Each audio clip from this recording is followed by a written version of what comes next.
told myself I would start recording these outbursts more, especially when I am inebriated in a safe place, parents' house. Anyway, back to what I was saying. I was comparing the good lie to the bad lie. And I'd rather deal with the bad lie than the good lie. Because the good lie will set you up to be killed.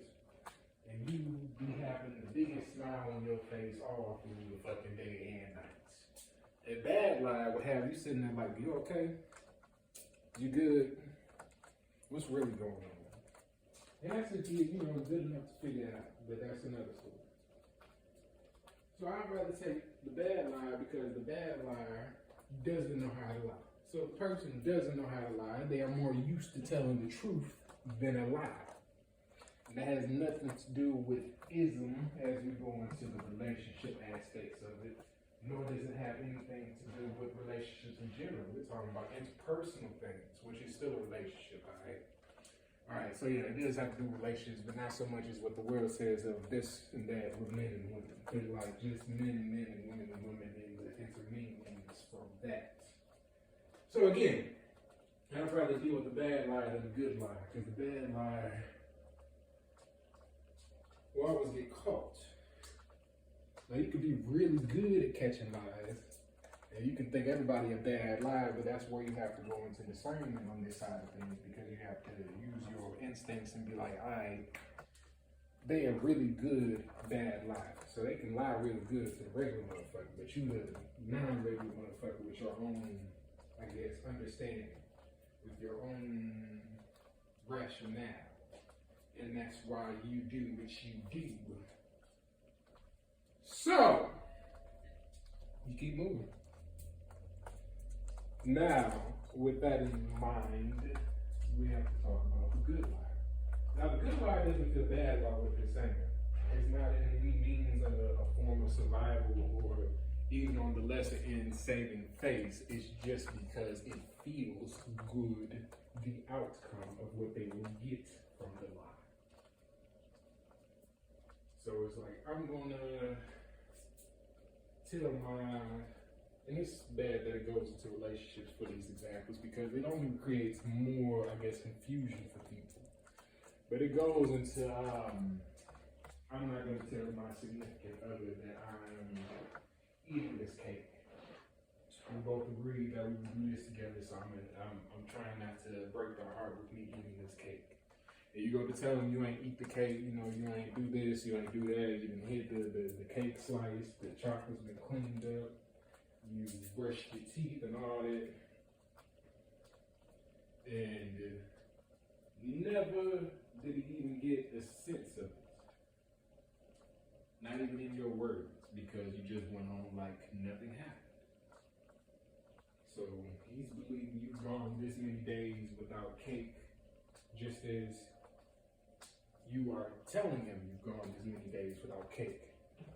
So where he's going through the truth of the situation of this cake addiction and fighting off those aspects, you are taking your little hits along the way to keep you okay through it. So he's looking for okay without it, and you are looking for okay with it on a small, scale, on a temporary scale, which isn't temporary if you're still going to it. If I say I stop drinking forever, and I have a drink every 3 years, did I really stop drinking forever? No. And that is the good liar. Now the bad liar will tell you, no, I'm not eating cake, I'm not doing no cake, or nothing like that, I'm done with cake. And go get a cake to eat.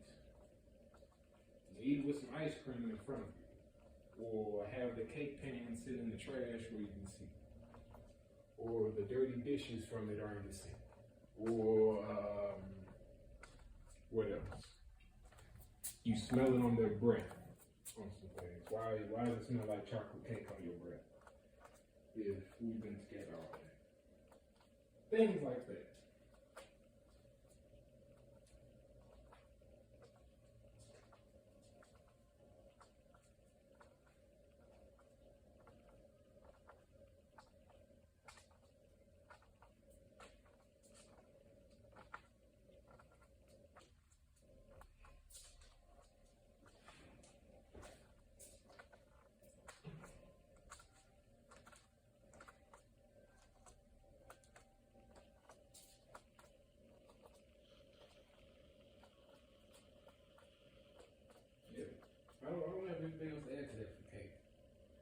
forgot where I was going in the gist of this conversation, but I think it's just more so my reflection of the relationship at hand right now. And that's fine, that's okay.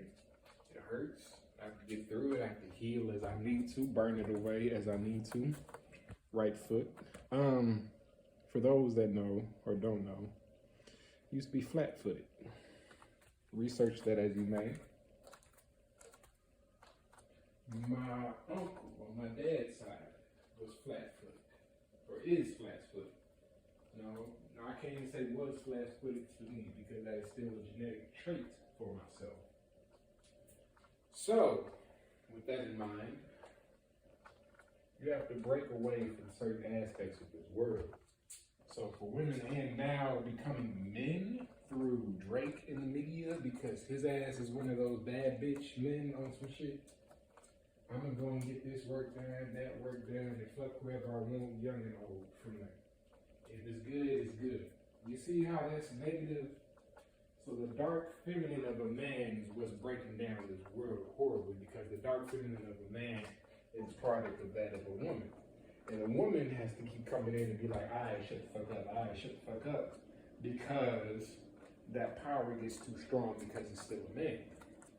Now, the hard thing in breaking that power is still that the woman will still go for it and be okay with it and everything like that. Oh, you doing this, and that, that's fine, as long as this feels good, as long as that feels good.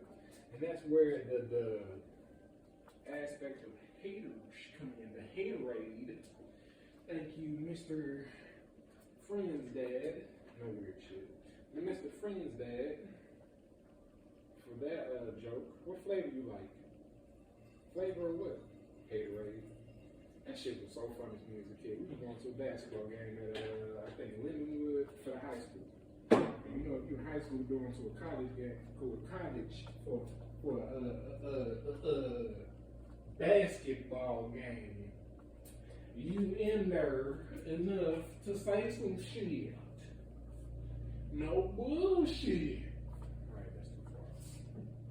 But anyway, yeah. So you have to understand that. And where this term, do not throw pearls before swine comes in, is that you may get caught up with either liar in your patience, either person in your patience. So where you are interacting in the sense of, I see more for this person despite the wrong, they are interacting in the fact of, I don't know why this motherfucker doing all this. Like all the other motherfuckers I've been playing, what's different with you? Now, what'll be different with you is that your care is the same as the other cares that came in and cared for maybe a couple months and then left. Yours is going on into the deep end past a year. When you get past a year, you are in there. Not in there in the fact of, oh, it's all going great and good, but in the fact of, I want this. Does this person see that I want this, despite all things that we are both doing wrong? You can't overestimate or underestimate yourself. And especially do not get lost in underestimating yourself. You need to look at yourself as higher more than lower. But you cannot take the lower lightly. Again, you cannot take the lower lightly. If you know you're doing some fuck ass thing, you need to acknowledge that more than some little white lies. Oh, I got this. Like, what's a little white lie? Because I can't use the cake analogy for that. A little white lie. Did you tie your shoes? No, I didn't tie my shoes. That's where you can't lie. A little white lie is fine. No, that's back. I got that back. So, did you tie your shoes? No, I didn't tie my shoes. Somebody see your shoes are tied. Actually, yes. Let me not go back and forth with myself. That is a big lie. Because you can say, no, my shoes ain't tied, my shoes ain't ready, and tie them up and go on from there. Don't gotta worry about tripping and falling on your face. That's all that matters. If you trip, you know somebody tripped versus your shoes being untied. The first lie. So with that, you just keep on moving. So if you say, oh no, my shoes is tied, and walk, it's on you if you fall on your face then. If you look down and see your shoes untied and you know you didn't, you know for a fact that you don't know if you did or didn't tie your shoes, then from there, that's the decision you make. So if you trip and fall and you don't know for a fact that you tied your shoes before you said my shoes is tied, and you didn't look down and check and nothing like that, and you trip and fall right after that comment, that's on you. You didn't check, you didn't look, you didn't, you know, even like walk around in little steps to see if my shoes are untied. You just said, yeah, they're tied. I mean, they tied, I'm good, and kept walking and tripped after that. Versus somebody that'll hear that, be like, oh yeah, my shoes tied, and go off and do what they want to do, or get tripped up by the person that said it or somebody around. So in that case, you are dealing with the good one. Yes, I checked everything, I'm good, I'm okay, I can keep walking. I tripped. All your shoes are tied, that's why you tripped. So they want you to believe that and just go off of that without looking at your shoes. So the trauma has happened, they want you to believe the trauma happened because of something you didn't do, and go from there. Versus you knowing, I tied my shoes, I'm okay, I'm good, and they tripping. They tripping. I'm probably getting a little mixed up, but you still follow. And they tripping. So they tripping you saying, oh, you didn't tie your shoes. And you just thinking like, I'm looking at my shoes and they tied right now. The proof is right there that they're tied. I don't know what to tell you about that. They was tied when you tripped. And that's where the wordplay comes in, where you got to deal with the isms of it. To deal with ism, you have to be logical, but you still have to use ism with that logical to let you know, or let the perpetrator know that you are not, you're not folding.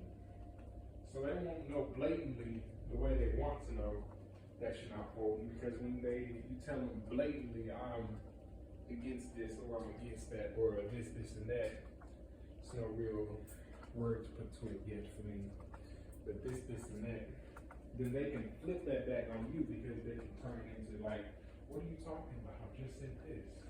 I'm just talking about this. And whoever's listening, because they told a different story to, or whatever recording device they have, forward to show somebody that's listening and stuff like that, they can go off of that. Versus you replying in the same ism and beating them at their game. So now you are drawing out the answers you need through their ism to move accordingly. And for some, if you're lucky enough, they'll break character altogether on some shit. I think that's where I'm at. And they're still trying to think that it's ism and how they're breaking the character. So they're breaking the character wholeheartedly, shit like that. And that's what it is and shit. Now, where men and women lose in this, and especially men, is that they go too far and too hard for women that don't even hear either aspect. They just want what they want. And the old school men that are on the right side of this, because when it was the old school, the men that was doing right and the men that was doing wrong still took care of business. So it was very much, you don't know what you was getting on some shit, like true. And I can respect that more than like, you telling me this is not what I'm getting, but you showing me this is what I'm getting in line to me.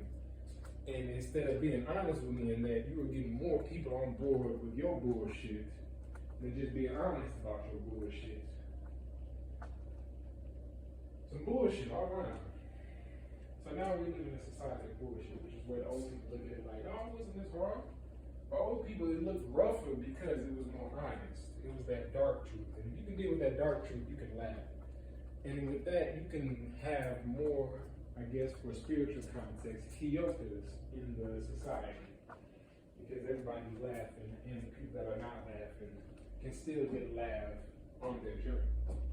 But now we have it in the opposite, where people are more on their Mecca or holy war, where they have to find themselves and fight off others from that past.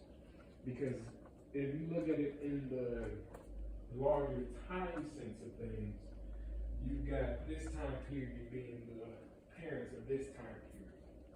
So to break that down, a soft man makes hard times and a hard man makes soft times.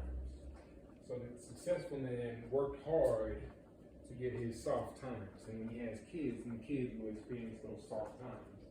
And when they grow up in those soft times, they make soft kids. But those soft kids do not stay soft because they grow up learning about the hard times of the world. And that is a cyclical nature both in the house and in the world. So, again, it was more honesty in the old days because it was hard. And because it was harder, and it was hard for everybody. Everybody understood that. Now it's coming back to that. But what has to be different for this time is that a different mindset has to be at the helm of the change of the hard times. It can't be the motherfucker, the milkman that came in when the husband was gone. That person can't make the ideology of this world, regardless of how the woman feels in it. And that is where men struggle, because how women feel in that is how men feel in that, to chill out and be like, all right, cool. Because if I come home and I'm still fucking my wife like the 18 days or 18 hours of eating this straight up vitamin food, even when it's unhealthy, straight up vitamin food, fueling my manly body to give me the oil I need to grease her locks, she was just living in paradise. But now we have to, as men, even that out honestly to where both sides get it still. And that is the hard point, because we keep arguing through that now.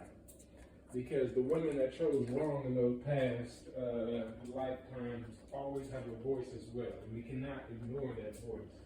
But sometimes that voice keeps going and going and going in the wrong direction, to where even when she gets what she wants, she is not satisfied because the shoe is untied.